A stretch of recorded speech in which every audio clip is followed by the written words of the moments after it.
बिस्मिल्लाहिर्रहमानिर्रहीम अस्सलाम वालेकुम। आज हम स्टार्ट करने जा रहे हैं PPSC 50 post of psychologist in special education, जो कि पीपीएससी की तरफ से अनाउंस हुई हैं। उनकी प्रिपरेशन के लिए आज से एक नई क्लास, एक नया सेशन स्टार्ट करने जा रहे हैं। उसका आज पहला लेक्चर है, जिसको हमने डेमो क्लास का नाम भी दिया है। आप में से कुछ स्टूडेंट हैं जो रजिस्टर हो चुके हैं, आप में से कुछ स्टूडेंट हैं जो रजिस्टर अभी तक नहीं हुए। उनको हमने ये ऑप्शन दे रखा था कि आप लोग डेमो क्लास फ्री ले सकते हैं। अगर आप सेटिस्फाई होंगे तो आप इनरोल कीजिएगा, रजिस्टर कीजिएगा। अगर आप सेटिस्फाई नहीं होंगे तो आप को रजिस्टर करने की ज़रूरत नहीं है। इसके साथ साथ जो लोग रजिस्टर हो चुके हैं उनको परेशान होने की ज़रूरत नहीं है। ऐसा मत समझिएगा कि आपसे रजिस्ट्रेशन फ़ी ले ली गई है और आपको फंसा लिया गया है, क्योंकि बहुत दफ़ा स्टूडेंट्स ये सोच रहे होते हैं। तो आप में से भी लोग जो रजिस्टर हो चुके हैं, उनमें से भी अगर कोई सेटिस्फाई नहीं होगा तो आप लोग क्लेम कर सकते हैं, आपकी जो फ़ी है आपको रिटर्न कर दी जाएगी। ठीक है, तो इस हवाले से ये टेंशन ख़त्म कर दें। ठीक है, जो लोग आज सेटिस्फाई होंगे आज की क्लास से, डेमो से, उन लोगों को रजिस्टर करवाना पड़ेगा खुद को। अदरवाइज उनको नोट्स भी नहीं मिलेंगे, बुक्स भी नहीं मिलेंगी, कोई मटेरियल नहीं मिलेगा। और आज का जो सारी गाइडेंस है उनको फ्री होगी, आज की क्लास फ्री होगी। ठीक है, उसके बाद रिकॉर्डिंग्स वगैरह भी उनको मिलना बंद हो जाएंगी। तो रजिस्ट्रेशन करवाएंगे तो ही आगे आपको प्रॉपर तरीके से प्रिपरेशन हो सकेगी आपकी। तो ये हमारा कोर्स आज स्टार्ट करने जा रहे हैं। सबसे पहले तो मैं आपको अपना इंट्रोडक्शन दे देता हूँ, क्योंकि मैंने आपको पढ़ाना है। ठीक है, तो आप लोगों को पता होना चाहिए कि आपको पढ़ाने वाला जो है टीचर, वो कौन है, क्या करता है, वो खुद भी इस काबिल है कि नहीं, या उसका एक्सपीरियंस है या नहीं, या फिर उसकी ग्रिप। एक तो चीज होता है ना कि उसका एक्सपीरियंस होना चाहिए आपके टीचर का, एक और चीज होती है कि उसकी ग्रिप अपने सब्जेक्ट पे कितनी है। लाजमी नहीं है, हो सकता है कि किसी टीचर ने जिंदगी के अंदर पीपीएससी का टेस्ट क्लियर, सॉरी, दिया ही ना हो। उसको क्लियर करना एक अलग बात है, दिया ही ना हो, लेकिन उसकी अपने सब्जेक्ट पर इतनी अच्छी कमांड है ना कि वो आपको हर चीज बड़े अच्छे से क्लियर कर देता है और बहुत अच्छे से आपको चीजें डिलीवर कर देता है। तो उस टीचर से भी पढ़ा जा सकता है। लाजमी नहीं है कि सिर्फ आप उसी से पढ़ सकते हैं जिसने पीपीएससी का टेस्ट क्लियर किया हो। ठीक है, तो ये थोड़ा सा कन्फ्यूजन है। बाज दफा बच्चे ना कन्फ्यूजन का शिकार हो जाते हैं कि सर टीचर हैं उन्होंने, बहुत सारे लोग ऐसे होते हैं, जाहिर सी बात है, मार्केट के अंदर जो जिन्होंने क्लियर नहीं किया। फिर आपको देखना पड़ेगा कि उनकी अपने सब्जेक्ट के अंदर ग्रिप है कि नहीं है, उनकी प्रेजेंटेशन अच्छी है कि नहीं, आपको अंडरस्टैंडिंग हो रही है कि नहीं, आपका नॉलेज इंक्रीज हो रहा है कि नहीं हो रहा। फिर आपने डिसीजन लेना होता है कि हमने इनसे पढ़ना या नहीं पढ़ना। खैर, मैं अपने इंट्रोडक्शन की तरफ आता हूँ। मेरा नाम लतीफ़ रहमानी है, लेक्चरर साइकोलॉजी हूँ in higher education department. Lahore में मेरी अपॉइंटमेंट है। और जो आप, यानी कि एक्सपीरियंस वाली मैं बात कर रहा था, अल्हम्दुलिल्लाह लेक्चरर साइकोलॉजी हूँ मैं। एक और चीज़ लिख देता हूँ ताकि 17 स्केल के अंदर। ठीक है, तो इस हवाले से आपको परेशान होने की जरूरत नहीं है। मेरा अल्हम्दुलिल्लाह एक्सपीरियंस भी है और मैंने क्लियर भी किया है। उसके साथ साथ मैं रिसर्च वगैरह भी करता हूँ, रिसर्च भी मेरी चल रही है। PPSC test qualified, interview qualified, इसके बाद एक्सपीरियंस इन पीपीएससी प्रिपरेशन, हमारे पहले भी प्रिपरेशन करवाते रहे हैं और एक्सपीरियंस भी है। और मैंने एक चीज़ लिखनी थी, ये जो पीपीएससी का साइकोलॉजिस्ट का टेस्ट है, इसका भी मेरा एक्सपीरियंस है, इस टेस्ट को भी मैंने क्वालिफाई किया हुआ है। ठीक है, यानी कि लेक्चरर का टेस्ट भी क्वालिफाई किया हुआ है अल्हम्दुलिल्लाह, और साइकोलॉजिस्ट का टेस्ट भी क्वालिफाई किया हुआ है। तो इस हवाले से आपको परेशान होने की ज़रूरत नहीं है। ईशा कह रही है जी आपकी वॉइस बहुत लो है, आप लोग मुझे बता दें लो है कि नहीं, बाकी लोग।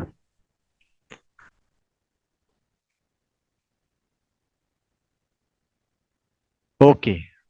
ओके, कुछ लोग कह रहे हैं क्लियर है, क्लियर है, ठीक है, ठीक है, क्लियर है। बस कुछ लोगों का अपना इशू होगा फिर। ठीक है। अच्छा, ये मेरा इंट्रोडक्शन है। ठीक है, इंट्रोडक्शन के हवाले से कोई क्वेश्चन हो तो वो आप बाद में पूछ लीजिएगा। खैर, हम अपने सब्जेक्ट की तरफ, मकसद की तरफ आते हैं जो हमारा है। इसमें से आपका कोई क्वेश्चन होगा तो आप साथ साथ पूछते जाएंगे। सबसे पहले जो आपने पीपीएससी का टेस्ट देना है या उसकी प्रिपरेशन करनी है, याद रखिएगा, हमारे साथ करें या अपनी तौर पर करें। ठीक है, क्योंकि आज की क्लास तो आपको बिल्कुल फ्री है हमारी तरफ से। अगर अपने तौर पर भी आप प्रिपरेशन करना चाहें ना, तो वो आप कर सकते हैं, उसकी सारी गाइडलाइन आपको आज मिल जाएगी। ठीक है, अगर आप हमारे साथ करना चाहें तो वेल एंड गुड। अगर नहीं करना चाहते, आप अकेले करना चाहते हैं तो भी कोई इशू नहीं, आप कर सकते हैं। उसके हवाले से आपको सारी गाइडेंस मिल जाएगी, जो भी हेल्प हेल्प की जरूरत होगी वो भी मिल जाएगी। अच्छा, अब आ जाते हैं सब्जेक्ट कौन से है जो आपने बिल्कुल भी स्किप नहीं करने। ऊपर मैंने लिखा हुआ है सब्जेक्ट्स मस्ट बी कवर्ड, ये वाले जो सब्जेक्ट है ना, लाजमी तौर पर आपने कवर करने हैं, ये जितने नीचे मैंने लिखे हैं। चाहे आपका एनटीएस का टेस्ट है, चाहे आपका पीपीएससी का टेस्ट है, चाहे आपका एफपीएससी का टेस्ट है, कोई भी टेस्ट है, आपने इन सब्जेक्ट्स को तो बिल्कुल भी इग्नोर नहीं करना। इनको आपने 100% क्लियर करना है। अपने सबसे पहले हमारा सब्जेक्ट है हिस्ट्री। हिस्ट्री के अंदर आपके स्कूल ऑफ थॉट भी आ जाएंगे और भी बेशुमार चीजें आ जाएंगी हिस्ट्री के अंदर। इसको आपने क्लियर करना है सबसे पहले। उसके बाद developmental psychology, most important subject जो है आपका डेवलपमेंटल साइकोलॉजी है, क्योंकि इसी के अंदर आपकी कुछ पर्सनैलिटी की थ्योरी भी आ जानी होती है, और पूरा एक डेवलपमेंट जो सीरीज होती है, बच्चा किस पीरियड में किस तरह से डेवलप करता है, वो सारी चीजें इसके अंदर आ जाती हैं। क्योंकि अगर आपका लेक्चरर का टेस्ट है वो तो एक अलग चीज है, लेकिन अगर आपका साइकोलॉजिस्ट का टेस्ट है ना, तो उसमें तो आपको बहुत ही अच्छे तरीके से डेवलपमेंटल साइकोलॉजी आनी चाहिए अगर आपका साइकोलॉजिस्ट का टेस्ट है। ठीक है। क्यों क्यों क्योंकि आपने बेशुमार चीजें ऐसी होती हैं, बेशुमार ऐसे एबनॉर्मेलिटीज या डिसऑर्डर्स होते हैं जिनका ताल्लुक बच्चे की डेवलपमेंट से होता है, चाइल्डहुड से जुड़ा होता है। तो अगर आपको उसकी डेवलपमेंट का पता होगा कि किस एज के अंदर बस बच्चा किस तरह से होता है, किस एज के अंदर क्या चीजें डेवलप हो रही होती हैं, किस तरह से डेवलप हो रही होती हैं, या बच्चा उसको किस तरह से परसीव कर रहा होता है, तो फिर आपको डिसऑर्डर्स को अंडरस्टैंड करना और डिसऑर्डर्स को ट्रीट करना आ जाता है। तो बहुत दफा ऐसा होता है कि डेवलपमेंट की जो डेवलपमेंटल साइकोलॉजी डेवलपमेंट की जो थेरीज हैं, उसमें से आपके क्वेश्चंस भी आ रहे होते हैं टेस्ट के अंदर, उसमें से आपको इंटरव्यू के अंदर भी पूछा जाता है, इंटरव्यू के अंदर भी चीजें पूछी जाती हैं। ठीक है। उसके बाद अगला जो मोस्ट इंपॉर्टेंट सब्जेक्ट है वो है पर्सनैलिटी साइकोलॉजी या थेरीज ऑफ पर्सनैलिटी। आपको पर्सनैलिटी साइकोलॉजी भी 100% आपको क्लियर करना है, अच्छे से इसको पढ़ना है, डीपली इसको अंडरस्टैंड करना है। क्यों? क्योंकि अगर आप पर्सनैलिटी साइकोलॉजी पढ़ लेते हैं ना, तो इसमें आपका जो डेवलपमेंटल साइकोलॉजी भी थोड़ी सी कवर हो जाएगी, इसमें आपका स्कूल ऑफ थॉट्स भी कवर हो जाएंगी। ठीक है। तो ये कुछ सब्जेक्ट्स ऐसे हैं जो आपस में ओवरलैप करेंगे, तो अगर आपने एक दफा अच्छे से कर लिया ना, तो आपके दो तीन सब्जेक्ट्स में इसको हेल्प हो जाती है। मिसाल के तौर पर स्कूल ऑफ थॉट्स के अंदर जब फर्ज कर लेते हैं हम साइको एनालिसिस पढ़ते हैं या psycho dynamic school of thought पढ़ते हैं, तो उसमें क्या होता है, आपकी जो सारी जो थेरीज होती है ना, यानी कि जो सिगमंड फ्राइड है उसकी थ्योरी भी कवर हो जानी है। सिगमंड फ्राइड के साथ जो होता है कॉल जोंग वगैरह, एरिक्सन वगैरह, जो भी इसके साथ हैं, एडल वगैरह, उन सारे सब लोगों की थ्योरीज इसके अंदर आ जानी है। तो जब आप पर्सनैलिटी साइकोलॉजी को पढ़ने जाएंगे तो भी उसके अंदर वही थ्योरीज आनी है। ठीक है। तो अगर आप हिस्ट्री के अंदर ही स्कूल ऑफ थॉट्स को अच्छे से कर लेते हो, तो आपकी समझ ली पर्सनैलिटी साइकोलॉजी भी हो गई और उसमें आपकी डेवलपमेंटल थ्योरीज भी हो जाती हैं। अब जब आप डेवलपमेंटल साइकोलॉजी पढ़ोगे ना, तो आपको सिगमंड फ्राइड सारा पढ़ना पड़ेगा डेवलपमेंटल साइकोलॉजी के अंदर, आपको एरिक्सन सारा पढ़ना पड़ेगा। तो जब आप सिगमंड फ्राइड को स्कूल ऑफ थॉट्स के अंदर पहले ही पढ़ चुके होगे, ठीक है, एरिक्सन को पहले ही पढ़ चुके होगे, उसको जीन पियाजे को पहले ही पढ़ चुके होगे, ठीक है, तो फिर आपको डेवलपमेंटल साइकोलॉजी के अंदर दोबारा से उसको रेज करने पढ़ने की जरूरत नहीं पड़ेगी। आपने जस्ट उसको एक दफा रिवाइज करना और आपका काम हो जाएगा। ठीक है। तो इस तरह बहुत सारी चीजें आपकी ओवरलैप करेंगे, तो इसलिए मैं कह रहा हूँ कि एक दफा अच्छे से कर लेंगे ना, तो बाद में आपको उसमें बहुत जगह पे हेल्प मिल रही होती है। Personality psychology. उसके बाद अगला जो मोस्ट इंपॉर्टेंट सब्जेक्ट है आपने करना है वो है एबनॉर्मल साइकोलॉजी या क्लिनिकल साइकोलॉजी। ठीक है। एबनॉर्मल साइकोलॉजी ये होगा कि उसमें आप डिसऑर्डर्स को पढ़ते हो, खास तौर पर कि वो कैसे डेवलप होते हैं। ठीक है।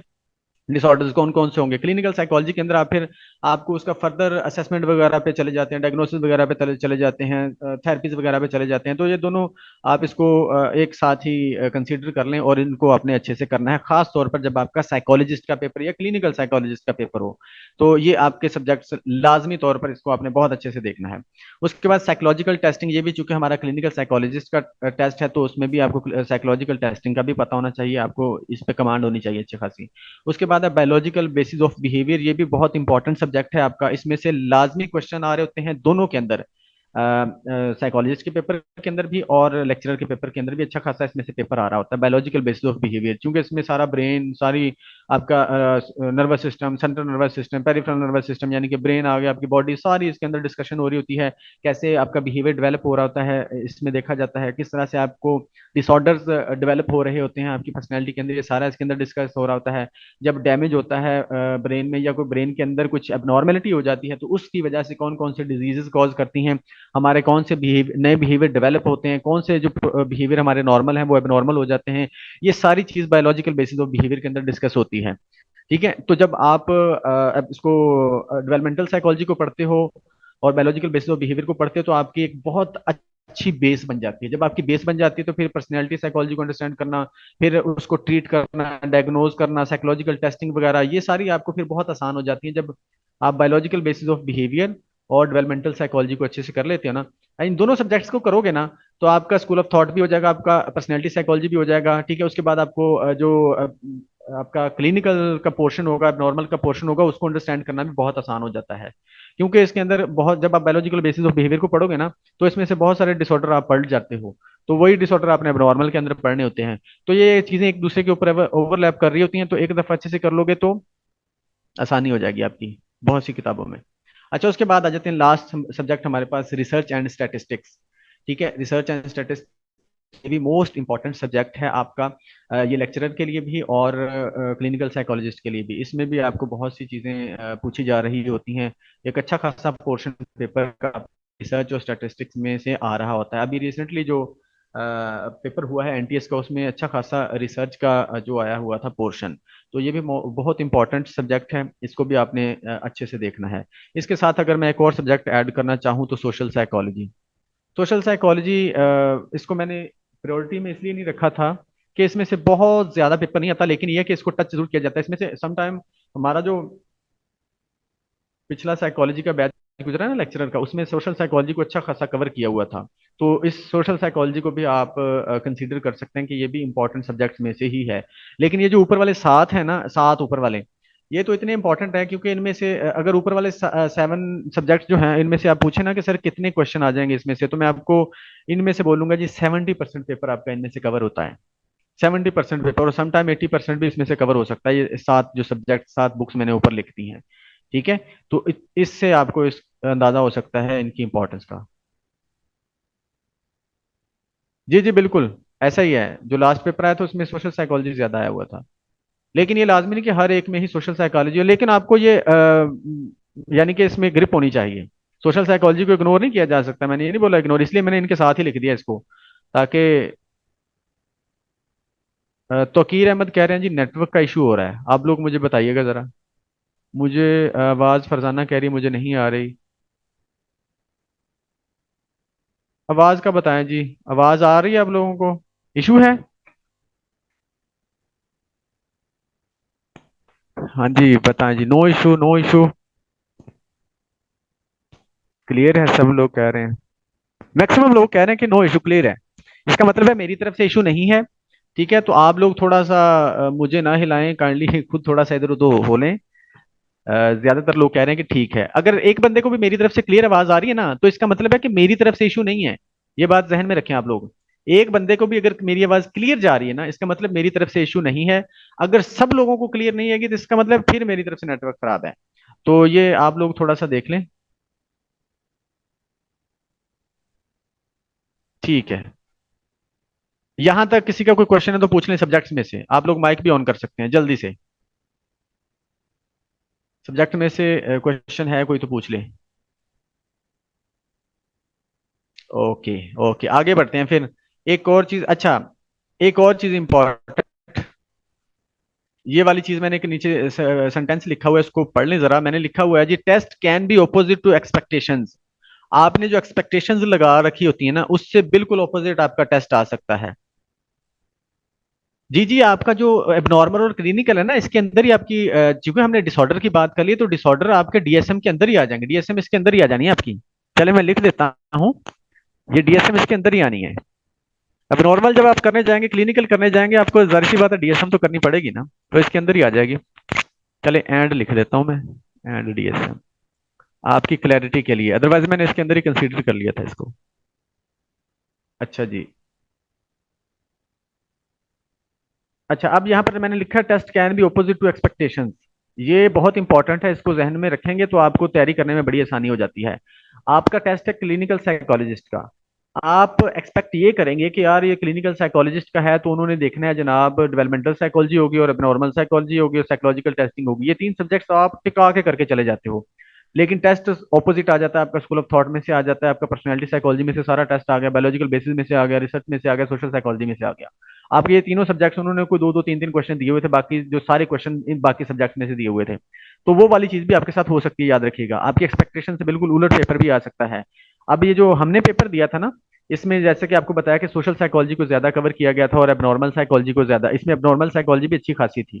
ठीक है, अब जब ये टेस्ट दिया ना मैंने, तो मैंने बार टेस्ट देने के बाद मैंने अपने दोस्तों को बोला, यार मैंने कहा यार ये तो ऐसे लग रहा था जैसे ये साइकोलॉजिस्ट का पेपर है, ये क्लिनिकल साइकोलॉजिस्ट का पेपर है। दिया हमने लेक्चरर साइकोलॉजी का था, लेक्चरर के लिए था।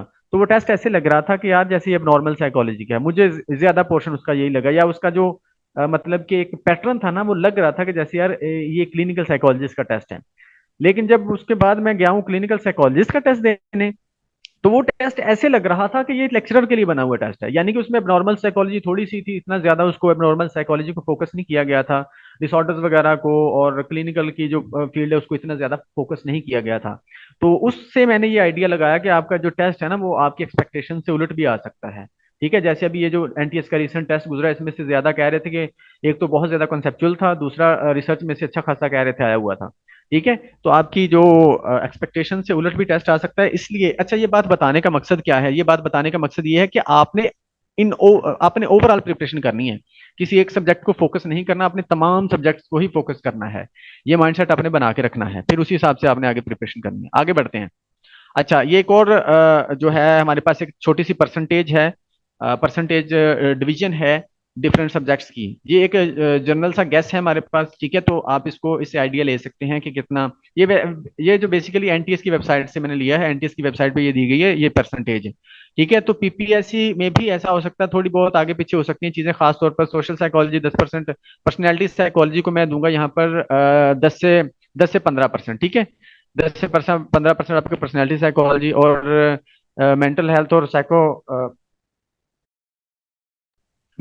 साइकोपैथोलॉजी में से 10% आ सकता है आपका। ठीक है, ये रेशो है आपका ओवरऑल आइडिया के लिए। अब ये देखिए 20% जो आपका पेपर आ सकता है वो है रिसर्च के से। ठीक है, यानी कि रिसर्च इंपॉर्टेंट होती है। इसी तरह हिस्ट्री के अंदर से आपका 10% आ सकता है, और टेस्टिंग के अंदर 10% आ सकता है। ये पीपीएससी का क्राइटेरिया नहीं, लेकिन आपकी मैं ओवरऑल जो है ना एक आइडिया के लिए आपको बताया है। अच्छा, इसमें कुछ सब्जेक्ट्स वो भी हैं जो हमने वहां ऊपर डिस्कस नहीं किए, जैसा कि यहाँ पर आपको नजर आ रहा होगा, educational psychology, industrial and organizational psychology. ठीक है, ये वाला आपको टेस्ट नजर आ रहा होगा, सॉरी सब्जेक्ट नजर आ रहे होंगे। ये सब्जेक्ट्स भी आपके पेपर के अंदर इंक्लूड होते हैं, लेकिन इनमें से क्या है, कम पेपर आता है, इतना ज्यादा पेपर नहीं आता। जैसे ऑर्गेनाइजेशनल साइकोलॉजी है, एक या दो क्वेश्चन, ज्यादा से ज्यादा भी 3 क्वेश्चन आ सकते हैं इसमें से। एजुकेशनल साइकोलॉजी जो है ना, इसका एजुकेशनल पोर्शन में भी आपको एक क्वेश्चन भी ना आए, यानी कि ऐसा आपको लगे कि ये तो एजुकेशनल साइकोलॉजी का पेपर है ही नहीं है, लेकिन यानी कि एजुकेशनल साइकोलॉजी का क्वेश्चन ही नहीं है, लेकिन वो होता इसी में से है। वो कैसे? क्योंकि एजुकेशनल साइकोलॉजी जब आप पढ़ोगे ना, तो उसमें आपने सारी पर्सनैलिटी थ्योरी पढ़नी है, उसमें आपने सारी डेवलपमेंटल साइकोलॉजी पढ़नी है। तो इसलिए मैंने उसको ऊपर नहीं लिखा, क्योंकि जब आप एजुकेशनल साइकोलॉजी पढ़ने जाएंगे ना, तो आपको सारा ऊपर वाली ये चीजें ही मिलेंगी, पर्सनैलिटी साइकोलॉजी मिलेगी आपको, डेवलपमेंटल साइकोलॉजी ज्यादा, ये दोनों ज्यादा मिलेंगी। ठीक है, उसके बाद जो क्लासरूम सेटिंग वगैरह होती है, जो टीचर की करेक्टरिस्टिक्स, स्टूडेंट की करेक्टरिस्टिक्स, वो तो जनरल सी चीजें हैं, वो एक अलग से पोर्शन बन जाता है। ठीक है, तो इसलिए मैंने इसको ऊपर नहीं रखा था। बाकी सब्जेक्ट्स भी हैं, लेकिन उनको वो उनका इतना ज्यादा फोकस नहीं होता जितना मैंने आपको ऊपर 7 सब्जेक्ट्स का 8 सब्जेक्ट्स का बता दिया है। माइक ऑन ना किया करें यार। आगे बढ़ते हैं। एग्जाम स्ट्रेटजीज इंपॉर्टेंट चीज है, इसको समझिएगा। अगर आपने हमारे साथ करनी है तो वो हम आपको साथ साथ अप्लाई कराते रहेंगे, अगर आपने अलग से भी करनी है तो भी आपको ये इसको समझ लेना है। एग्जाम स्ट्रेटजीज, इस सबसे पहले पॉइंट क्या होगा, मेक अ माइंडसेट। सबसे पहले तो आप माइंडसेट बना ले अपना कि आपने ये टेस्ट, पहली बात तो ये देना है, दूसरी बात ये क्लियर करना है। ये नहीं है कि आप देखो जी आपकी 50 सीटें हैं तो 5,000 अप्लाई हुआ पड़ा, तो आप बोलो कि नहीं यार मेरे से नहीं होगा। ये चीज आप बिल्कुल निकाल दे। सबसे पहले तो माइंडसेट बना ले कि मैंने ये क्लियर करना है, एक सीट मैंने यहाँ से निकालनी है, लेनी है। ये माइंडसेट बनाएंगे तो फिर आगे काम चलेगा। अगर आपका माइंडसेट ही नहीं बनेगा प्रिपरेशन का, तैयारी का, तो आप प्रिपेयर ही नहीं कर पाओगे। आपके अगर फर्ज कर लेते हैं 1,000 लोगों ने, 1,000 स्टूडेंट्स ने अप्लाई किया ना, तो उसमें से जो 50% स्टूडेंट्स हैं ना, वो अपना माइंडसेट ही नहीं बनाते इसको क्लियर करने का। इसलिए जब आप इसका लगा रहे होते हैं ना, अंदाजा लगा रहे होते हैं, या आपने ये देखना होता है कि यार मेरा कंपटीशन बेसिकली कितने लोगों से है, तो हम यहाँ पर थोड़ा सा कर लेते हैं। अगर आप 1,000 बच्चे ने अप्लाई किया ना, तो उसमें से 500 बच्चा ऐसा होगा जो अपना माइंडसेट ही नहीं बना पाएगा। ठीक है, पीछे बच गया आपके पास 500 बच्चा। ठीक है, 500 बच्चा आपके पास पीछे बच गया। अब 500 में से 250 लोग वो होंगे, यानी कि 250 लोग वो होंगे जो प्रिपरेशन करेंगे, लेकिन इतनी अच्छी प्रिपरेशन नहीं करेंगे, बहुत अच्छी प्रिपरेशन नहीं करेंगे। ठीक है, वो काम चलाओ सी, या सिर्फ नॉलेज की बेस पे प्रिपरेशन करेंगे। इसमें से हम माइनस करते हैं 250 को, तो हमारे पास बच गया जनाब 250। ये जो 250 लोग हैं ना, असल लोग ये हैं, इनसे आपका पढ़ना है पंगा, इन लोगों से आपका जोड़ पढ़ना है, कंपटीशन होना है। ठीक है, इन लोगों से आपका होना है मुकाबला। ये बंदे हैं वो जो जो सीट के लिए लड़ेंगे।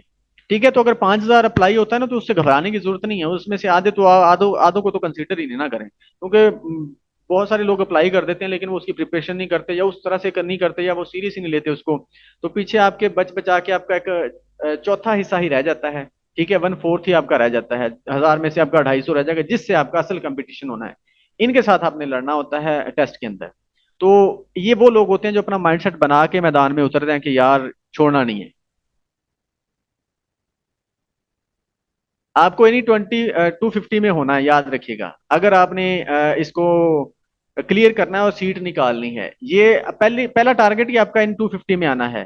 ठीक है, वो कहते हैं ना उसके बाद मंजिलें और भी हैं, रास्ते और भी, कांटे और भी हैं। क्या उसको बोलते हैं, उसके बाद दरिया और भी अबूर करने हैं आपने, लेकिन पहला टारगेट आपका इन 250 में आना है कि यार मैंने ये सारा क्राइटेरिया खत्म पूरे करके ना इस 250 में आ जाना है। कि लो जी, ये मैं उन 250 में से हूँ, टॉप के 250 में से जिन्होंने आपस में कंपटीशन करना है। उसके बाद है it's a long term process. Second हमारा पॉइंट है लॉन्ग टर्म प्रोसेस और टारगेट। अगर आप पीपीएससी का टेस्ट दे रहे हैं, एनटीएस का दे रहे हैं, या एफपीएससी का दे रहे हैं, याद रखिएगा ये लॉन्ग टर्म आपका प्रोसेस और टारगेट होना चाहिए। पहली बात तो ये लॉन्ग टर्म प्रोसेस होता है, दूसरा ये टारगेट आपका लॉन्ग टर्म होना चाहिए।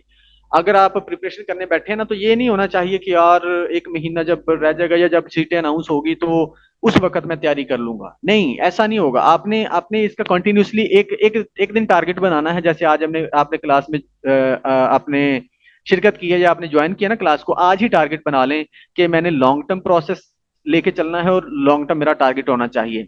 यानी कि ये नहीं होगा कि आप एक महीने में तैयारी करके टेस्ट ले मतलब कि सीट ले जाएं, या आप 15 दिन में प्रिपरेशन करके सीट निकाल जाए। ऐसा नहीं होगा, आपको लॉन्ग टर्म सोचना पड़ेगा।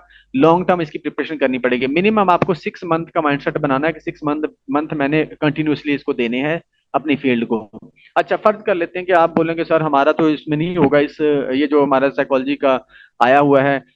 आप 2 महीने हैं हमारे पास, हमने 2 महीने का टारगेट रखा, 2 महीने के अंदर इसकी आप प्रिपरेशन कर सकते हैं। ऐसी प्रिपरेशन जिससे आप क्या कर सकते हैं, सीट निकाल सकते हैं, यानी कि आप जॉब हासिल कर सकते हैं।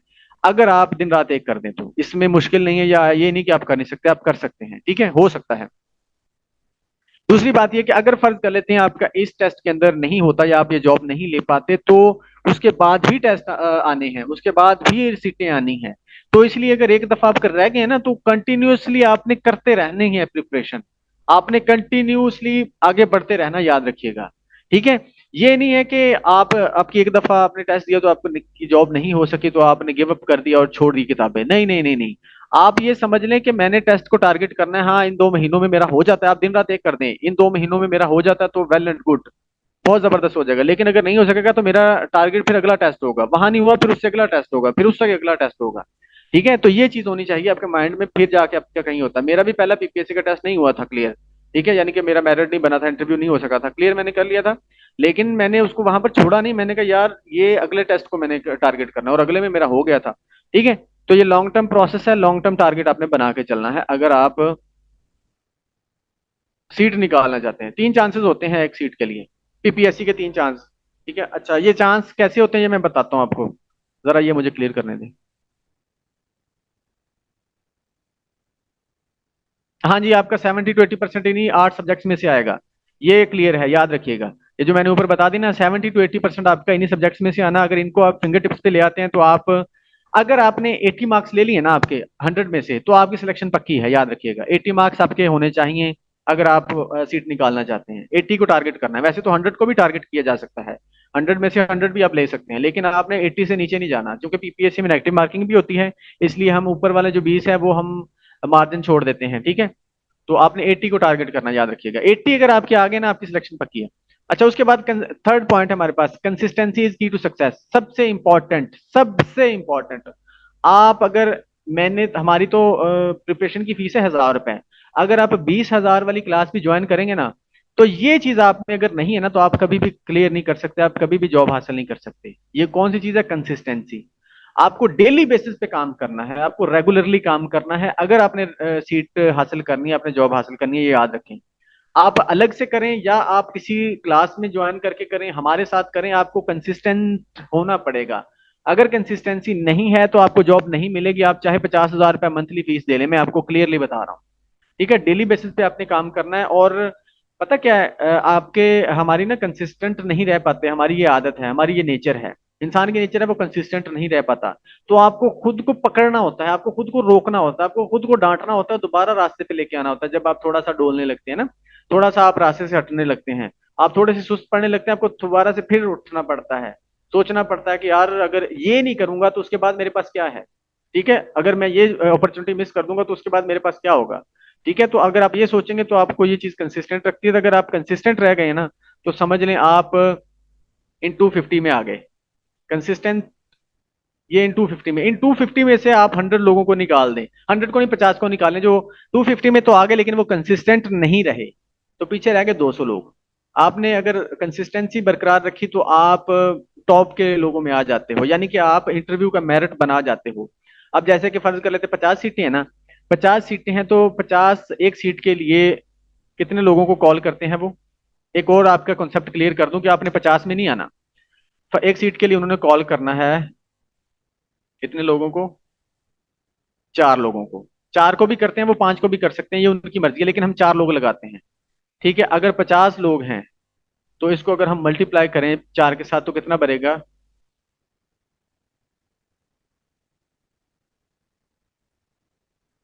ठीक है, ये आपका बन जाएगा 200। यानी कि आपने इंटरव्यू में जाने के लिए 50 में नहीं आना, आपने इंटरव्यू में जाने के लिए 200 में आना है। पहले 200 में आना है, आपने पहले 200 को टारगेट करना है कि मैंने मैंने पहले 200 में आना है जब आप टेस्ट की तैयारी कर रहे हैं। ठीक है, तो आपको सम टाइम ये चीज डिमोटिवेट कर रही होती है ना कि यार 1,000 लोगों ने अप्लाई किया लेकिन सीटें हैं सारी 50, तो मैं कैसे 50 में आऊंगी या आऊंगा। तो आपने 50 में नहीं आना है, पहले 200 में आना है, क्योंकि 50 के लिए 200 लोगों को कॉल करना है उन्होंने। तो आपने ऊपर के जो टॉप के 200 लोग होंगे उनमें आपका नाम आना चाहिए ताकि आप इंटरव्यू के लिए जा सको। उसके बाद फिर आपका अगला टारगेट इंटरव्यू होगा। ठीक है, इन 200 में भी अगर आप पहले 10-20 में आ जाते तो फिर आपका समझ ले सिलेक्शन एक तरह से पक्की हो जाती है, क्योंकि अगर आपके इंटरव्यू की तरह सॉरी टेस्ट में भी अच्छे मार्क्स आ जाते हैं, तो अगर इंटरव्यू में कोई मार्क्स थोड़े से कम भी आ जाते हैं या आपके एकेडमिक्स में थोड़े से वीक होते हैं तो आपकी वो जो है कंपनसेशन हो जाती है। ठीक है, तो इसलिए आप इस हवाले से माइंडसेट बना लें कि आपने 200 में आना है, 200 में भी टॉप में आने की कोशिश करनी है। उसके बाद आप क्या करेंगे, बुक्स को आपने लेना है, बुक्स पढ़नी है। ठीक है, अगर आप ये माइक क्या करें आप?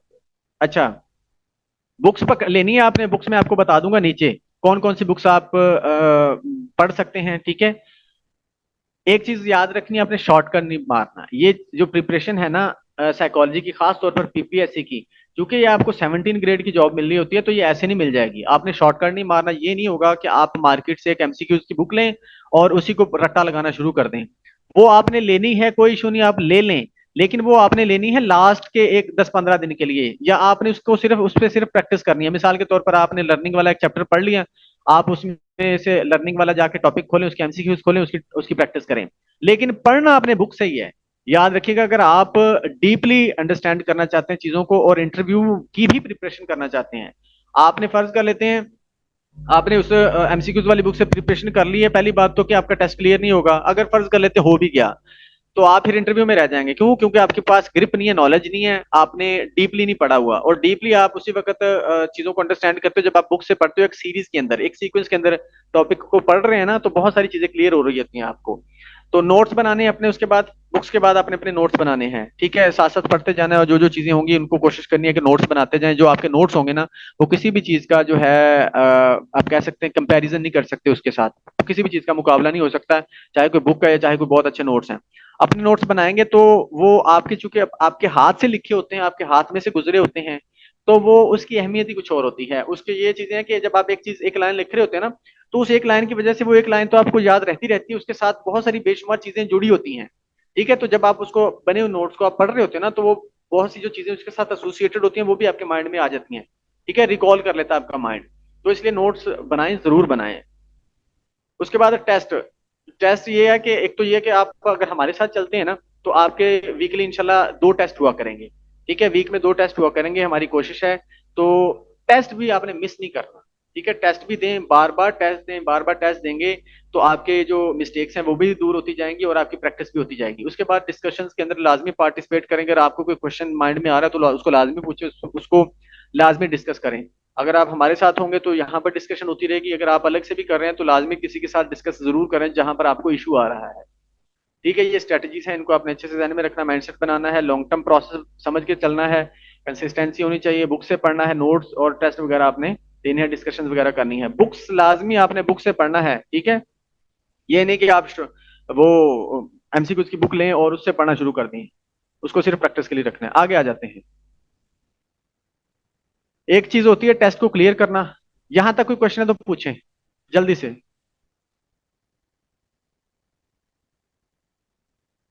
कोई क्वेश्चन है तो पूछ लें, अगर नहीं है तो नो लिख दें।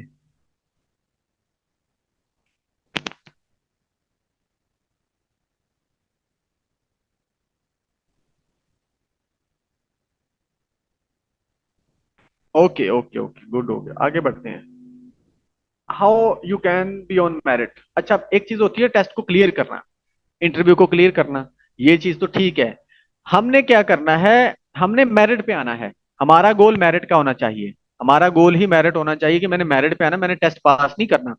मैंने जब पीपीएससी का पहला टेस्ट दिया था ना तो पासिंग मार्क्स उससे होते हैं 40, मेरे आए थे 42 और हमारा मेरिट बना था 44। ठीक है, तो वो टेस्ट तो मैंने क्लियर कर लिया लेकिन मैं मेरिट पे नहीं आ सका, तो हमारा टारगेट होना मेरिट पे आना।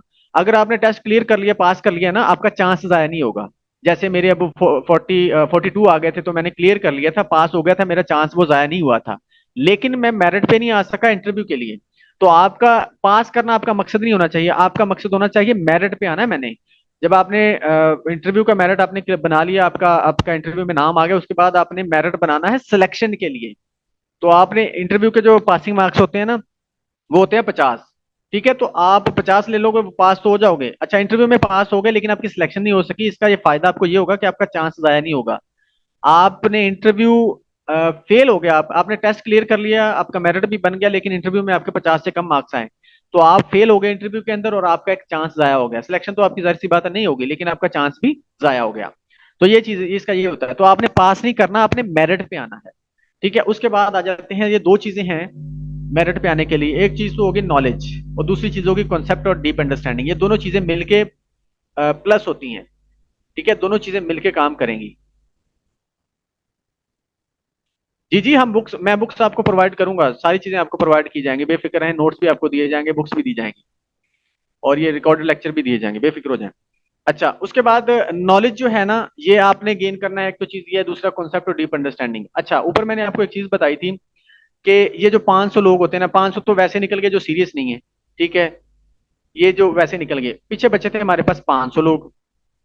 ठीक है, अब ये 500 लोग वो हैं जिनके पास क्या है, नॉलेज है, जस्ट नॉलेज है। यहां पर लिख देता हूं, हमने 1000 में से 500 निकाला था, 500 वो लोग हैं जिनके पास सिर्फ नॉलेज है।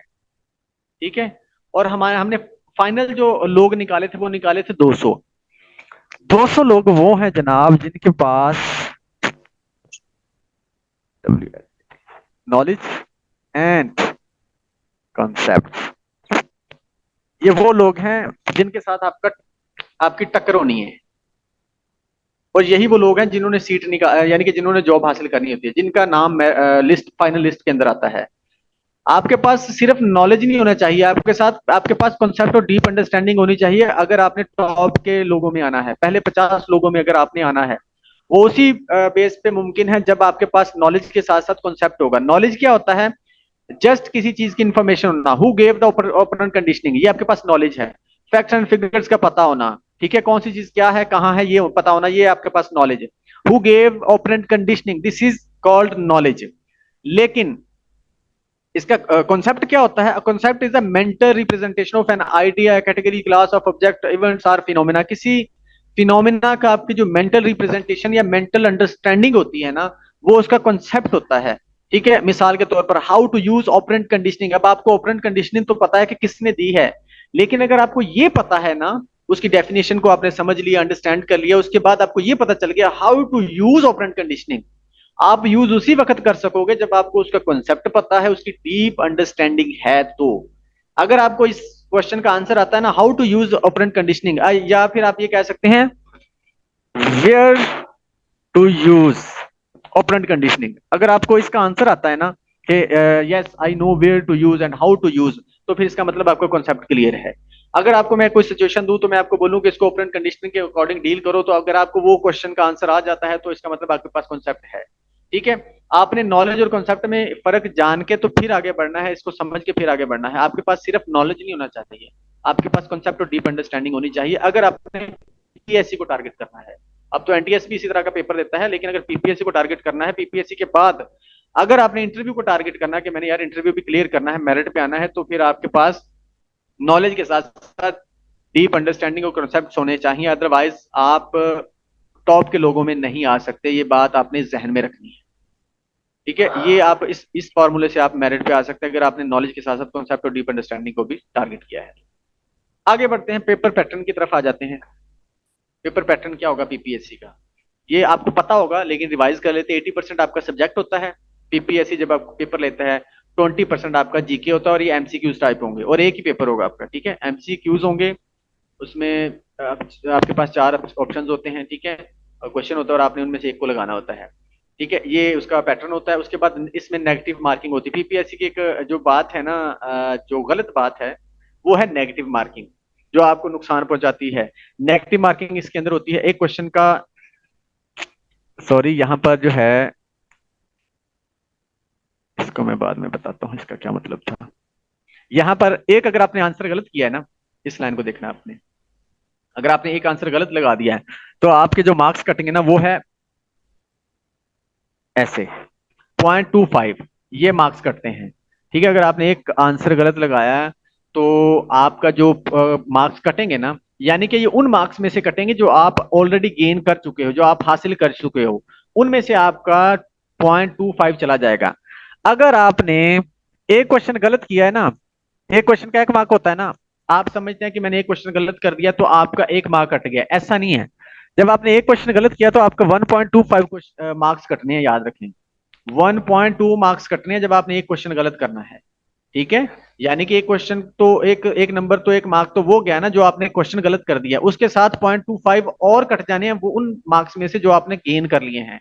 तो इसलिए आपने ये नहीं सोचना कि मैं एक क्वेश्चन गलत करूंगा या करूंगी तो मेरे 2.25 यानी कि एक मार्क का चौथा हिस्सा कटना है, ऐसा नहीं सोचना। आपने ये माइंड में रखना कि अगर मैंने एक क्वेश्चन गलत कर दिया तो मेरा 1.25 जाना है। ठीक है, तो बहुत से बच्चे हैं इसी कंफ्यूजन में कि यार खैर है, एक लगा देते हैं, अगर गलत हो गया तो 0.25 ही कटना है।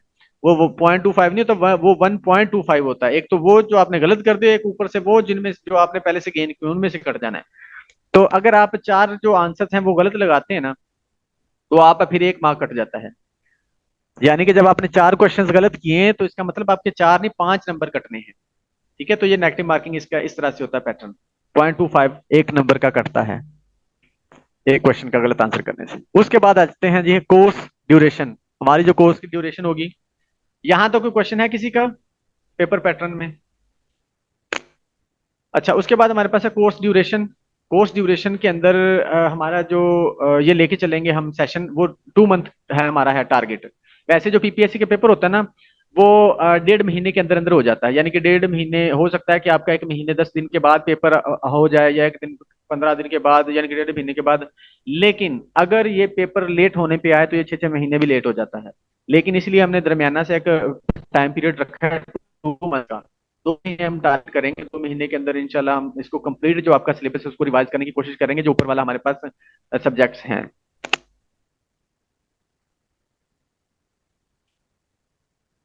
अच्छा जी, उसके बाद हमारा पूरे वीक की रूटीन क्या होगी उस पर बात कर लेते हैं कि किस तरह से हम लेके चलेंगे। हम पहले जो हमारा होता था वो इस तरह से होता था कि हम एक ही बुक को लेके चलते थे, अगर हमारा कोर्स लॉन्ग टर्म होता था। लेकिन अब चूंकि हमने 2 मंथ के अंदर इसकी प्रिपरेशन करनी है और इसको मैक्सिमम कोर्स को हमने रिवाइज करना है, तो हम क्या करेंगे, 3 बुक्स को पैरेलल चलाएंगे। 3 बुक्स को हमने पैरेलल चलाना है, याद रखिएगा, मैं रिपीट कर रहा हूँ, 3 बुक्स को पैरेलल चलाएंगे पूरे वीक के अंदर। मिसाल के तौर पर पहला जो वो बुक होगी जो मैं पढ़ा रहा हूँ आपको, ठीक है, जो डेली बेसिस पे आपको लेक्चर देना, एक बुक वो होगी। दूसरी बुक वो होगी जो मैं आपको डेली बेसिस पे होमवर्क दूंगा। ठीक है, कि ये तो लेक्चर आपने पढ़ना ही पढ़ना जो मैंने आपको पढ़ाया है, आपने उसके अलावा भी मैंने आपको होमवर्क देना कि वो आपने सेल्फ स्टडी करनी है, वो मैंने आपको लेक्चर नहीं देना। ठीक है, वो सेल्फ स्टडी करनी होगी आपने, आपको टारगेट दिया जाएगा। हाँ, उसमें से आपको कोई इशू होगा तो उसको हम डिस्कस करेंगे यहाँ पर। ये दूसरी बुक होगी। तीसरी बुक वो होगी जो आपको वीकेंड पे मिलेगी। यानी कि सैटरडे संडे क्लास नहीं हुआ करेगी। ठीक है, सैटरडे संडे के लिए भी आपको एक होमवर्क मिला करेगा, एक टारगेट मिला करेगा कि ये आपने ये 2 दिनों के अंदर इसको आपने रीड करना है, इसको आपने अंडरस्टैंड करना है, इसके कॉन्सेप्ट क्लियर करने हैं। फिर उस बुक का आपको मंडे को उस बुक का आपका मंडे को टेस्ट भी हुआ करेगा। यानी कि जो वीकेंड पे आपको दिया जाएगा, इसका एक टेस्ट हुआ करेगा, और एक टेस्ट आपका हुआ करेगा जो मैंने आपको पूरे वीक में होमवर्क देना है और जो मैं आपको लेक्चर पढ़ाया करूंगा। इसका मतलब है आपके 2 टेस्ट हुआ करेंगे वीक के अंदर। अब ये आप पे डिपेंड करता है कि आपने, ये मैंने बहुत अच्छी स्ट्रेटजी आपको बताई है। अगर आप बहुत अच्छे से और बहुत जल्द तैयारी करना चाहते हैं ना, एक तो आपको मेरे साथ चलना पड़ेगा, बुक जो मैं पढ़ा रहा हूँ वो पढ़ना होगा, एक वो जो मैं आपको होमवर्क दूंगा आपको सेल्फ स्टडी के लिए, तीसरा वो जो आपको वीकेंड पे दिया जाएगा। अगर आप इस रूटीन को फॉलो कर लेते हैं ना, और आप ये 2 महीने अच्छे से इसको कर लेते हो तैयारी, तो आपका बहुत अच्छी इंशाल्लाह अब ग्रिप हो जाएगी उस सब्जेक्ट पे। और अगर आप कंटिन्यूअसली इसको करते हो, कंसिस्टेंसी के साथ करते हो, तो ये नहीं कि मैंने आपको दिया है होमवर्क के लेक्चर के बाद कि आपने ये अपनी तरफ से पढ़ना है तो आप बस उसको इग्नोर कर दो और पढ़ो ही ना, उस चीज का कोई फायदा नहीं होगा। ठीक है, मैंने आपको ऊपर भी बताया कि अगर आप 50,000 भी फीस दे रहे होंगे, पढ़ना आपने खुद ही है, पढ़ना आपको खुद ही को पड़ेगा। मैं किस लिए हूं, मैं आपको ये कि पूरी रूटीन में चला के रखूं। ठीक है, आपको पूछता रहूं कि हाँ जी काम हो रहा है या नहीं हो रहा। दूसरा बात ये कि जहां पर आपको इशू है, कॉन्सेप्ट क्लियर करना मेरा काम है। मैंने आपको लेक्चर ही वो देने हैं जहां पर कॉन्सेप्ट वाली बात है, जहां पर आपको अंडरस्टैंडिंग की बात है। मैंने आपको फैक्ट्स एंड फिगर्स नहीं पढ़ाने कि कौन सी बुक किसने लिखी है, वो आपने खुद सेल्फ स्टडी करनी होगी। ठीक है, वो मैं आपको देता जाऊंगा साथ साथ। तो बेसिकली लेक्चर मैंने वही देना है कि जिसमें अंडरस्टैंडिंग वाली चीज है, कि मिसाल के तौर पर अगर कोई थ्योरी है तो थ्योरी को हम कैसे अप्लाई कर सकते हैं डेली लाइफ के अंदर। थ्योरी के थ्रू हम एबनॉर्मल साइकोलॉजी के अंदर कैसे काम कर सकते हैं, मिसाल के तौर पर एबनॉर्मल साइकोलॉजी, या क्योंकि क्लिनिकल साइकोलॉजिस्ट का पेपर है ना, मैं आपको ये बताऊंगा कि जो सिगमंड फ्राइड की स्टेजेस है ना, वो किस स्टेज के अंदर अगर इशू आए तो उसको कौन सा डिसऑर्डर हो सकता है। अगर आपके पास कोई पेशेंट आता है डिसऑर्डर लेके, तो हम उसको सिगमंड फ्राइड की थ्योरी के अकॉर्डिंग कैसे उसको डायग्नोज कर सकते हैं, या उसको अंडरस्टैंड कर सकते हैं, या उसकी असेसमेंट कर सकते हैं। मैंने इस तरह से चीजें आपको समझानी है। ठीक है, वो चीजें जो कॉन्सेप्चुअल होंगी, डीप अंडरस्टैंडिंग के लिए होंगी, वो मैंने पढ़ानी है। बाकी जो सेल्फ स्टडी होगी, वो फैक्ट एंड फिगर्स वो आपने खुद करने होंगे। जी बुक्स मिल जाएंगी, बुक्स मिल जाएंगी, डोंट वरी। मैंने ऊपर भी बताया था बुक्स वगैरह दूंगा आपको, बुक्स भी दूंगा आपको, नोट्स वगैरह भी साथ साथ मिलते जाएंगे। अच्छा, अब आ जाते हैं रिकमेंडेड बुक्स। यहाँ पर किसी का क्वेश्चन है तो पूछें। ये जो रूटीन ऑफ वीक मैंने आपको बताया है, ये कोर्स ड्यूरेशन, इसमें कोई क्वेश्चन है तो पूछें जल्दी से, फिर हम बुक्स की तरफ बढ़ते हैं।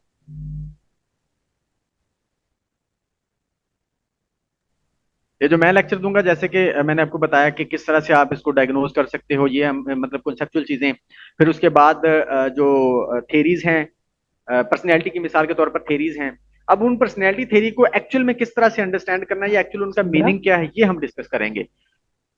हम समझते हैं कि क्या रहे हैं और किस तरह से उसको अंडरस्टैंड करना चाहिए। जैसे ईड ईगो सुपर ईगो है, इसको आप इजीली कैसे अंडरस्टैंड कर सकते हो, इनके कॉन्सेप्ट को कैसे अंडरस्टैंड कर सकते हो। इस ईड ईगो और सुपर ईगो को अगर आपको ये क्वेश्चन किया जाता है कि डेली लाइफ के अंदर आपको एक सिचुएशन दे दी जाती है और पूछा जाता है जी इसमें ईड ईगो और सुपर ईगो कैसे इन्वॉल्व है, या इसके अंदर आइडेंटिफाई करें ईड ईगो सुपर ईगो क्या है। इसी तरह इंटरव्यू में आपके आपसे पूछ लिया जाता है कि जी ईड ईगो और सुपर, अगर हमने एक पर्सनैलिटी को जज करना है या एक पर्सनैलिटी को असेस करना है इड ईगो और सुपर ईगो के कंसेप्ट के अकॉर्डिंग, तो आप कैसे इसको देखोगे। अब इड हमारे पास क्या होती है, प्लेजर प्रिंसिपल। ठीक है, या आप कह सकते हैं हमारे हमारी जो एक एक तरह का लस्ट होता है, या हमारा लालच होता है, या नीड होती है, नीड बेस्ड जो चीज होती है वो होती है इड। उसका हमारी पर्सनैलिटी पे नेगेटिव इंपैक्ट पड़ता है अगर वो डोमिनेट हो जाए। इसी तरह सुपर ईगो जो होती है वो हमारी एक पर्सनैलिटी का बहुत पॉजिटिव एस्पेक्ट है। अगर उसका वो डोमिनेट हो जाए तो हमारी पर्सनैलिटी बिल्कुल एक तरह की मजहबी हो जाती है, किसी भी चीज में गलती की गुंजाइश नहीं होती, किसी भी चीज में हम गलती नहीं करते। जो ईगो ईगो होगी ना, ईगो क्या होगा, ईगो हमारा एक बैलेंस होता है, बैलेंस ऑफ लाइफ, यानी कि वो रियलिटी को देखते हुए ही वर्क करवाता है हमसे। जो ईगो वाला फैक्टर होता है हमारे अंदर, एलिमेंट होता है। तो अब ये आपसे क्वेश्चन किया जा सकता है कि ईड ईगो और सुपर ईगो को आप समझते हो कैसे, एक पर्सनैलिटी को अंडरस्टैंड कर सकते हो। अगर तो वो बंदा लालची है, या वो बंदा क्रिमिनल टाइप का है, या बंदा वो नेगेटिव है, तो इसका मतलब है उस पर ईड जो है हावी है। अगर वो बंदा बहुत ज्यादा मजहबी है, या बहुत ज्यादा रिस्ट्रिक्शन लगाने वाला है खुद पर, तो वो फिर इसका मतलब सुपर ईगो उस पर हावी है। अगर वो बंदा बैलेंस लाइफ लेके चल रहा है, नॉर्मल जिंदगी गुजार रहा है, तो इसका मतलब है उस पर ईगो हावी है। तो इस तरह से भी मतलब इस तरह की चीजें हम क्या करेंगे, अंडरस्टैंड करेंगे, जो मैंने आपको पढ़ाना है। और यही चीजें आपको उसके अंदर कॉन्सेप्चुअल जो अंडरस्टैंडिंग होती है पेपर के अंदर और इंटरव्यू के अंदर, यही चीजें आपको कामयाब कराती हैं, खास तौर पर इंटरव्यू के अंदर। और इंटरव्यू की एक और चीज क्लियर कर दूं, इंटरव्यू की अहमियत, उस इंटरव्यू के एक नंबर की अहमियत आपके टेस्ट के नंबर और आपका जो है एकेडमिक्स के नंबर, उन उन दोनों का एक नंबर मिला लिया जाए, और टेस्ट का इंटरव्यू का एक नंबर मिला लिया जाए तो वो उसके नंबरों पर हावी है। याद रखिएगा, उन दोनों के एक एक नंबर पर हावी है आपका इंटरव्यू का एक नंबर। तो आपने अगर इंटरव्यू में एक भी नंबर ज्यादा ले लिया ना, तो आपकी जो पीछे एकेडमिक्स की प्रॉब्लम है या एकेडमिक्स में अगर आपका कम है तो वो सारी कसर निकल जाएगी, याद रखिएगा। अगर आपके टेस्ट में मार्क्स कम है तो अगर, लेकिन अगर आपने इंटरव्यू में अच्छे ले लिए हैं तो आपको वो सारी कसर निकल जाएगी, ये याद रखना है। उसकी रीजन क्या, रीजन ये है कि आपका, मिसाल के तौर पर, अगर आपके एकेडमिक्स के अंदर बने हैं चार, तो वो आपके काउंट पता कितने होने हैं? वो आपके काउंट होना है एक नंबर। सपोज कर रहा हूं मैं, सपोज मिसाल से समझा रहा हूं। एकेडमिक्स का आपका था 4 नंबर जो आपने हासिल किए थे, ठीक है। वो काउंट कितने होने, वो एक नंबर काउंट होना है जब फाइनल मेरिट बनना है। आपके टेस्ट के अंदर थे जनाब 50 नंबर, लेकिन इसमें से काउंट कितने होने हैं? 25, यानी कि 50% काउंट होता होता है टेस्ट का, ठीक है। अब आपके एक और 25 और एक 26 हो गए। लेकिन अगर आपके इंटरव्यू के अंदर जनाब है ना 50 नंबर, यानी कि हम कर लेते हैं 60 नंबर, तो ये जनाब आपके 60 के 60 ही काउंट होने हैं।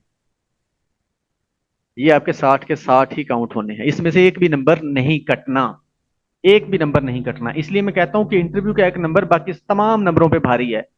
तो इंटरव्यू के अंदर अगर एक भी नंबर आपने ज्यादा ले लिया ना, तो पीछे एकेडमिक्स और टेस्ट वाली जो अगर कम भी मार्क्स हैं उसकी कसर निकल जाएगी, ठीक है। तो अगर आपने इंटरव्यू को टारगेट करना है ना, इंटरव्यू में अच्छे मार्क्स लेने हैं, तो आपको अभी से तैयारी करनी है इंटरव्यू की। वो तैयारी कैसे होगी? कॉन्सेप्ट क्लियर करें अपने, बुक्स को पढ़ना है, बुक्स से पढ़ें, कॉन्सेप्ट क्लियर करें, डीप अंडरस्टैंडिंग बनाएं, सिचुएशंस को डील करना सीखें, ठीक है। कि सिचुएशन अगर आपको दे दी जाए तो किसी कॉन्सेप्ट को अप्लाई करते हो कैसे डील करोगे, या वो सिचुएशन किस कॉन्सेप्ट के अकॉर्डिंग आपको लग रही है, किस थ्योरी के अकॉर्डिंग आपको लग रही है, ये चीजें आपने समझनी है, ठीक है। तो ये याद रखिएगा। पहले तो हम इसकी तैयारी करेंगे ना, इसके साथ साथ ही आपकी, अगर आप इसको डीपली अंडरस्टैंड कर लेते हैं ना, तो आपकी साथ साथ ही प्रिपरेशन हो जाएगी इंटरव्यू की। आपको अलग से करने की जरूरत नहीं है, ठीक है। तो इसलिए मैं कह रहा हूं कि इसको अभी से लॉन्ग टर्म गोल बना के चलेंगे ना, डीप अंडरस्टैंडिंग करेंगे, तो आपकी प्रिपरेशन दोनों, आपने ये याद रखिएगा, आपने सिर्फ टेस्ट को टारगेट नहीं करना, आपने इंटरव्यू को भी टारगेट करना है। तो ये माइंडसेट होगा तो फिर आपको डीपली अंडरस्टैंड करना पड़ेगा, कॉन्सेप्ट क्लियर करने पड़ेंगे, डिटेल में पढ़नी पड़ेगी चीजें, ठीक है। तो इंटरव्यू की तैयारी भी करवानी पड़ेगी, प्रैक्टिस करवानी पड़ेगी, वो बाद में की बात है, वो कर लेंगे। पहला टारगेट आपका टेस्ट है, और टेस्ट के साथ साथ आपका इंटरव्यू भी टारगेट होना चाहिए। इसलिए आपको डीप स्टडी करनी है, डेप्थ में जाके चीजों को अंडरस्टैंड करना है। इसलिए मैंने बोला हो सकता है कि आप एमसीक्यूज की बुक पढ़ के टेस्ट तो क्लियर कर लें, लेकिन इंटरव्यू के अंदर आप रह जाएंगे, क्योंकि वहां पर आपकी, हो सकता है कि आपसे वो दो तीन डेफिनेशन पूछे और आपको भेज दे, आपको बोले चाहिए आपका हो गया इंटरव्यू, लेकिन अगर उसने कॉन्सेप्ट जो छेड़ लिए ना, उसने डीप अंडरस्टैंडिंग की तरफ वो चला गया, वो आपके नॉलेज को देखने के लिए चला गया कि यार मैं देखूं तो सही इसकी अंडरस्टैंडिंग कैसी है, तो फंस जाओगे आप। उसका चांस हमने लेना ही नहीं, रिस्क लेना ही नहीं है। अब जैसे कि मेरा इंटरव्यू हुआ था ना, बहुत सिंपल सा इंटरव्यू हुआ था, यानी कि बहुत ज्यादा कोई डेप्थ में क्वेश्चन जाके किए नहीं उसने। तीन चार डेफिनेशन पूछी हैं और स्कूल ऑफ थॉट के नाम पूछे हैं, और उसके बाद उन्होंने बोला जी चले जाएं, बस ये था इंटरव्यू मेरा। मतलब बहुत सिंपल इंटरव्यू हुआ था। लेकिन अगर वो कॉन्सेप्ट्स की तरफ आ जाता, डीप अंडरस्टैंडिंग की तरफ, कोई सिनेरियो दे देता मुझे, कोई सिचुएशन दे देता, तो शायद मैं फंस जाता। तो आपने उस लिहाज से सोचना है कि यार इंटरव्यू भी क्लियर करना है। आगे बढ़ते हैं, बुक्स की तरफ आ जाते हैं जो रिकमेंडेड हैं। अच्छा, ये बुक्स जो मैं आपको बताने लगा हूँ, ये अच्छी बुक्स हैं, लेकिन ये नहीं हो सकता, या आप ये नहीं समझें कि ये बस फाइनल यही बुक है। आप इससे कोई और अगर आपको अच्छी मिलती है तो आप उससे भी प्रिपेयर कर सकते हो। ये चीज लाजमी नहीं कि जो मैंने आपको बताई है आपने उसी से करना है, या वही बेस्ट बुक्स हैं। इससे अच्छी बुक्स भी हो सकती हैं, लेकिन जो मुझे अच्छी लगी है वो मैं आपको बता रहा हूँ। इंट्रोडक्शन टू साइकोलॉजी के अंदर आप मार्था लैली की बुक कर सकते हैं, यानी कि जो अडॉप्टेड बाय मार्था लैली और सुजैन वेलेंटाइन से ली गई है, यानी अडेप्टेड बाई है, ठीक है। इंट्रोडक्शन टू साइकोलॉजी, ये बुक आप पढ़ सकते हैं, अच्छी लिखी हुई है ये वाली book. Psychology themes and variations, ये वेन वेटन की लिखी हुई है, ठीक है। ये आप देख सकते हैं इंट्रोडक्शन टू साइकोलॉजी के लिए। उसके बाद introduction to psychology Atkinson and Hilgard's की बुक है, ये अक्सर पढ़ाई जाती है यूनिवर्सिटीज के अंदर, ये भी आप देख सकते हैं, ठीक है। तो इन तीनों में से कोई भी, अगर तीनों को आप पढ़ लें तो कमाल हो जाएगा, क्या ही बात है। लेकिन अगर आपके पास टाइम नहीं है इतना, तो फिर आप इनमें से कोई एक बुक पढ़ सकते हैं। ये पहली बुक ले सकते हैं, दूसरी ले सकते हैं, तीसरी कोई भी ले लें, आपकी अच्छी अंडरस्टैंडिंग हो जाएगी। हाँ जी, मिल जाएंगी आपको ये बुक्स, इंशाल्लाह जो मैं आपको बता रहा हूँ ये आपको मिल जाएंगी। अच्छा, हिस्ट्री की बुक है, एक ही बुक मुझे मिली है और ये अच्छी बुक लिखी हुई है, जिसके अंदर आपको सारे स्कूल ऑफ थॉट मिल जाएंगे, आपको सारी हिस्ट्री मिल जाएगी साइकोलॉजी की, ठीक है। हिस्ट्री ऑफ साइकोलॉजी ये है ड्यून पी शर्ल्स और सिडनी शर्ल्स की, सिडनी एलन शर्ल्स की ये बुक लिखी हुई है, बड़ी अच्छी बुक लिखी हुई है, मैंने स्कूल ऑफ थॉट इसी से तैयार किए थे। ठीक है, तो ये भी आपको मिल जाएगी। उसके बाद है डेवलपमेंटल साइकोलॉजी। डेवलपमेंटल साइकोलॉजी का आप जॉर्ज जियोरेट्स को देख सकते हो। ठीक है, उसके बाद लाइफ स्पैन डेवलपमेंट है, ये डेनिस बॉर्ड की और पॉल जॉनसन की बुक है, तीन लोग हैं इसके, हेलन बी भी इसकी जो ऑथर हैं। ठीक है, ये दो बुक्स हैं डेवलपमेंटल साइकोलॉजी की जो मुझे मिली हैं। ये वाली जो ऊपर वाली बुक है ना, ये शॉर्ट सी बुक लिखी हुई है, ये बेसिकली एक तरह से ना आप ये समझ लीजिए कि नोट्स की फॉर्म में बुक लिखी हुई है। ठीक है, इसके आपको दो दो 250 पेजेस हैं। ठीक है, तो वो समझ लीजिए एक तरह के डेवलपमेंटल साइकोलॉजी के नोट्स ही होंगे। और ये जो लाइफ स्पैन साइकोलॉजी है, डेवलपमेंट है, ये अच्छी खासी बुक है, ये 550 पेजेस की है, 600 पौने 600 पेजेस की होगी। तो ये दोनों बुक्स ही अच्छी हैं। उसके पर्सनैलिटी साइकोलॉजी हमारे पास, पर्सनैलिटी साइकोलॉजी ये तीन बुक्स मैंने लिखी हैं। ठीक है, personality psychology foundation and findings, ठीक है, ये मैरिने की है। उसके बाद थेरीज ऑफ पर्सनैलिटी है, जेस फीस्ट और ग्रेगरी फीस्ट की है। थेरीज ऑफ पर्सनैलिटी है जी ड्यून पी शर्ल्स और सिडनी शर्ल्स, जिसकी हिस्ट्री वाली बुक है। ठीक है, ये पर्सनैलिटी से ये तीनों बुक्स भी अच्छी बुक्स हैं। इनमें से कोई एक भी आप लिख सकते हो, यानी कि एक को लेके पढ़ लोगे फिर भी चल जाएगा, लेकिन अगर आपके पास टाइम है तो आप तीनों को पढ़ लो। ठीक है, बहुत सारी चीजें होती हैं जो एक चीज एक बुक में मिस होती हैं, वो दूसरे में मिल जाती हैं, या कोई एक कॉन्सेप्ट किसी बुक में आपको समझ नहीं आता तो जब दूसरी से पढ़ते हो तो वो बहुत अच्छे से समझ आ जाता है। तो इसलिए आपको मैंने एक से ज्यादा बुक्स बताई हैं।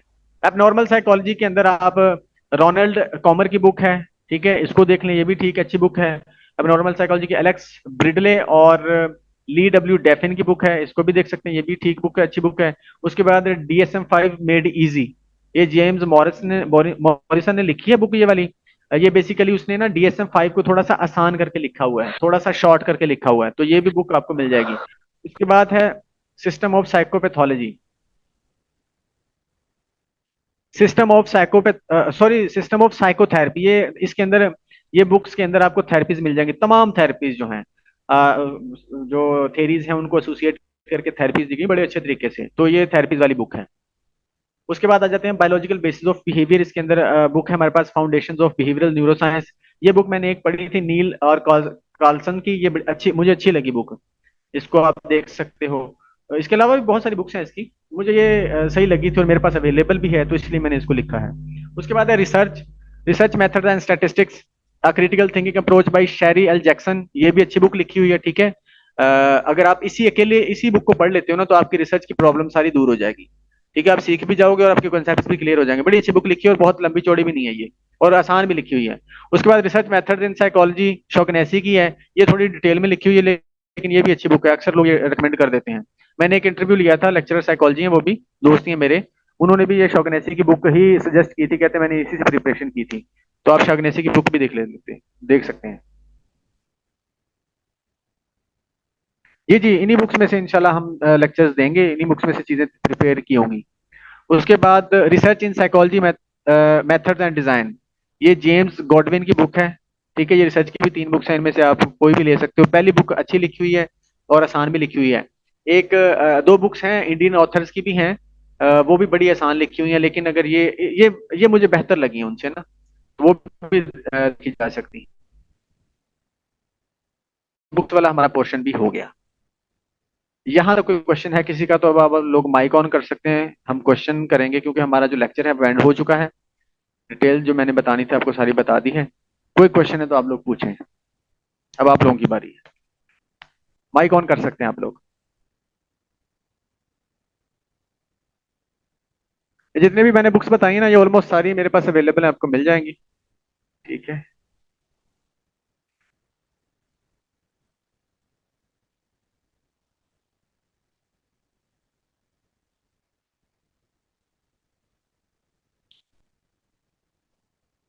No question, everything is clear. Session duration कितना होगा? सेशन आपका 1 घंटे का ही होगा, यानी कि 9 से 10। अगर टाइमिंग का इशू बना, यानी कि ज्यादा लेट होगी, तो हम इसको थोड़ा सा पीछे भी कर लेंगे, हम 8 से 9 भी कर सकते हैं, 8:30 से 9:30 भी कर सकते हैं। ठीक है, वो अगर किसी को इशू होगा, उसे पीछे इसलिए नहीं करते क्योंकि वो ना समटाइम ऐसा होता है कि वो पीक आवर्स होते हैं ना इंटरनेट के, तो वो फिर ज्यादा प्रॉब्लम्स आ रही होती हैं नेट के सिग्नल्स।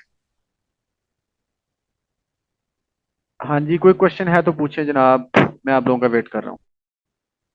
हाँ जी, 9 से 10 मैंने इसलिए रखा है कि यार अगर कोई जॉब वगैरह भी करते हैं ना, तो वो इजी होके खाना शाना खा के फ्री होके रेस्ट करके 9 से 10 वो मतलब कि रिलैक्स कर सकते हैं और इजीली अपना जो है कोर्स जो क्लास अटेंड कर सकते हैं, इसलिए मैंने 9 से 10 रखा हुआ है। तो आगे तो वैसे सर्दी आ रही है, बंदा रजाई में बैठ के भी ये मतलब कि अटेंड कर सकता है।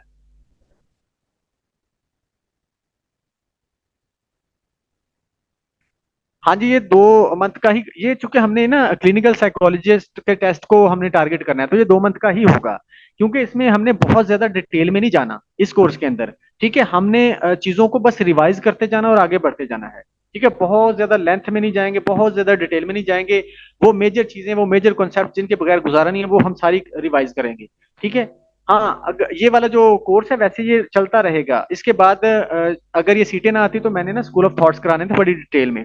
स्कूल ऑफ थॉट्स यानी कि हिस्ट्री ऑफ साइकोलॉजी स्टार्ट करने वाला था मैं, 3 मंथ या 4 मंथ का कोर्स था वो। लेकिन अब ये सीट्स आ गई तो इसलिए मैंने उसको रोक दिया है। और इसको मैं, इस कोर्स को मैंने मतलब स्टार्ट कर दिया है, ताकि मैंने कहा ये पहले ये प्रायोरिटी है, इसको करते हैं उसके बाद उसको करेंगे। तो अगर आप ये 2 महीने के बाद आगे कंटिन्यू करना चाहें तो उसके बाद मैंने स्कूल ऑफ थॉट्स कराने हैं बड़े डिटेल में। ठीक है, तो आप ज्वाइन कर सकते हैं वो वाला कोर्स भी। लेकिन अभी फिलहाल हमारी प्रायोरिटी यही होगा 2 महीने के लिए। हमारी ना ये जो हाउस ऑफ डीप साइकोलॉजी पे कोर्स चलता ही रहता है, यानी कि डिफरेंट सब्जेक्ट्स के जो कोर्स चलते ही रहते हैं। तो आप हमारा जो ऑफिशियल ग्रुप है हाउस ऑफ डीप साइकोलॉजी, उसमें ज्वाइन कर लें। तो उसमें आपको सारी डिटेल मिलती रहती है, साइकोलॉजी से रिलेटेड अपडेट्स भी मिलती रहती हैं, जॉब से रिलेटेड अपडेट्स भी मिलती रहेंगी आपको। ठीक है, जो हमारे कोर्स होते हैं उनके अपडेट्स भी मिलती रहती है। लास्ट टाइम जो गर्ल्स हैं उनका तो आई थिंक 60 के आसपास रुका था, 60 से मेरे ख्याल में ज्यादा ही था उनका। लेकिन जो हमारा बॉयज का था वो 54 या 53 था, मेरे ख्याल में 54 था आई थिंक, लेक्चरर के लिए।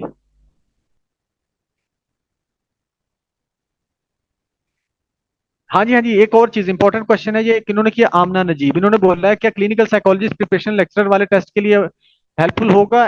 बिल्कुल होगा।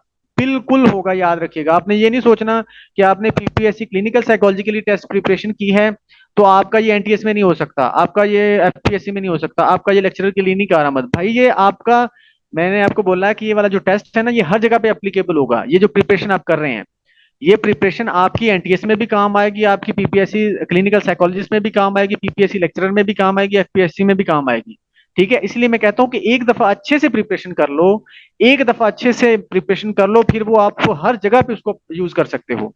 एनटीएस की सीटें आई उसमें अप्लाई कर दो, पीपीएससी की आ रही उसमें अप्लाई कर दो, लेक्चरर की आई उसमें अप्लाई कर दो, एफपीएससी की आई उसमें अप्लाई कर दो, क्योंकि प्रिपरेशन तो आपकी हुई पड़ी है, एक ही दफा करनी पड़ेगी और हर जगह पे अप्लाई करते जाओगे। ये हमने करनी ओवरऑल है, ताकि आपकी जो हर जगह पे ये ना काम आ जाए आपको। एमसीक्यूज के लिए कारमा वालों की भी है, हनी वालों की भी है, जो भी आपको मिले प्रैक्टिस के लिए आप ले सकती हैं, कोई इशू नहीं है। जी जी। एनटीएस अभी इससे मुतल्लिक पूछे ना।